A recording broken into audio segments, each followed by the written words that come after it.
Hello, I'm Ola Claesson from the Funkibator organization in Växjö in Sweden.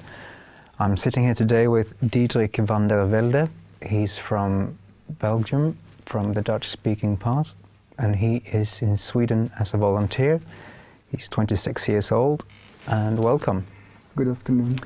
How did you end up in Sweden? Was it the project you were looking for, or was it Sweden you were after? It was just by coincidence, actually. I was looking for a European organization that was willing to host me as a European volunteer. And I did some summer work in an organization called Hannibal in Belgium. And they were visited by two board members of Funkibator and SIP. And via those people I got in contact with the whole concept of Funkibator, and they were willing to host me. Mm-hmm. So you were already aware of the volunteer idea? Yeah, I was.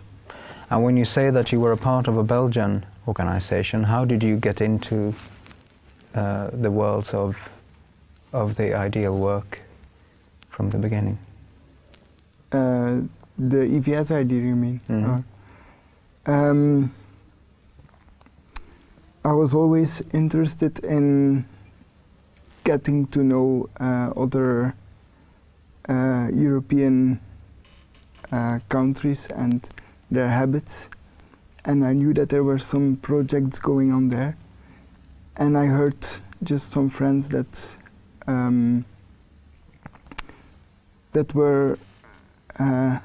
that had participated, in projects like EVS, and they told me it was accessible for people that are disabled as well. So that was how I got involved into that one. And I looked for an hosting organization for about 1 year before I found Funkibator. Okay, so something about your background. What did you do in Belgium before you came here? The year before I started looking for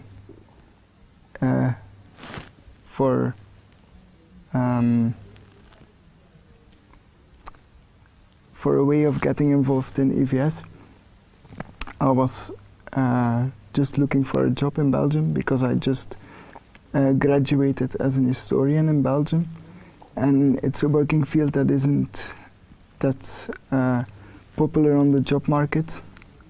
So it took a while to get a job. So that was basically what I was doing, just looking for a job. I know that you come from a very small village called Sinai. Yeah. Yeah. Can you tell us something about that place? It's a village from. It's a village of about 8,000 people. It's affiliated with a city called St. Niklaas, which has about 70,000 inhabitants. So it isn't that big. Yeah, like you said, it's in the Dutch-speaking part of Belgium. And like every Belgian city, it has it is known for some specific dishes or specific food.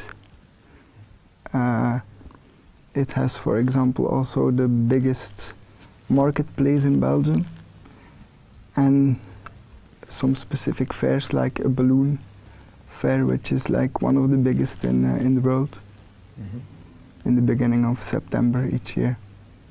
So is that where you went to university, or did you move when you were going to university? I moved when I was going to university. I went to university in Leuven, which is a place near to the Belgian capital. I lived there for 5 years, and it's about 80 kilometers of my hometown. So it was quite a while to travel to there every week. And you have been in Sweden for 2 months now? Yeah. And how would you say that the difference in how it works with the accessibility and the personal assistants and their roles? The accessibility in general, the idea is kind of the same.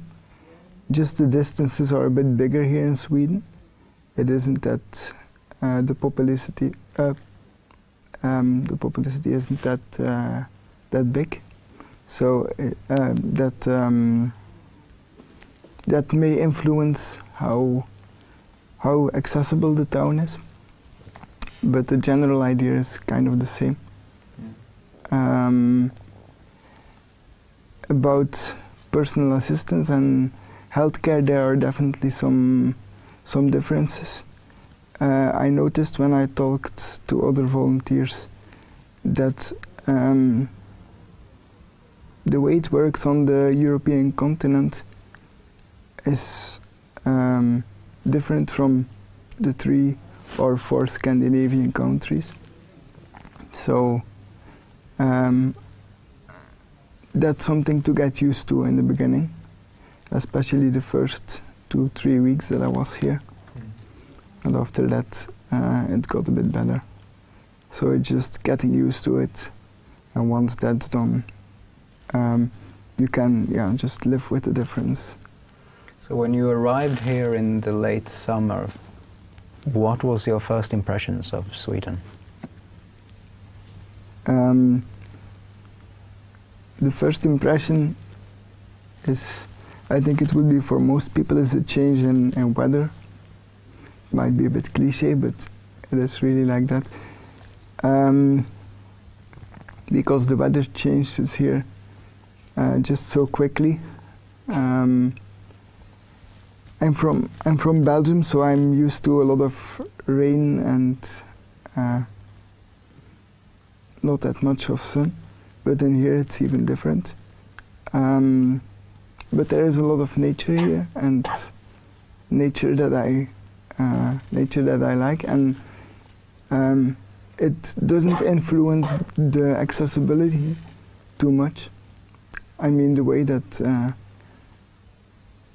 they manage here to adapt the town and still have a lot of green in the town, which is kind of a new experience to me. Apart from that, the Swedish people are friendly in general. Yeah, what else can I say about that? Is it easy to get contact with Swedish people? Or do I you think feel once you get to know them, it's easy, but it's true that it takes a while to get to know people here. But there are other countries in Europe where it is the same, so it's nothing typically Swedish. Yeah. You talked about Funkibator being an organization for people with physical disabilities. Mm-hmm. What is your project while you are here? What are you focused on? I was asked to start up some international cooperation with different international organizations that work in the field of disabilities. And just to spread the word that Funkibator is existing, and from there build up some different projects. We have just started up doing that. So from now on we can start with different projects that will probably evolve during this year while I'm here, and that will continue once I've gone back to Belgium, I hope. So you're a part of a team who's working with this? Mm-hmm. Mm-hmm. And what is the goal of this project? The goal of this project might be that the way people look to disabled people changes. that people are in general more open to disabled people. And just to get to know that Funkibator has been a part of that change, of that mentality, is a good thing, in my opinion. Because then you know that your involvement in that project has had some influence. Yeah. You talked about the difference between Sweden and Belgium when it comes to accessibility. Mm-hmm. How would you say the difference, if there is any, the difference in people's attitude towards disabilities and towards you? Have you noticed the difference in attitude with the way people approach you since you came here? Not that much, really, to be honest. I've never noticed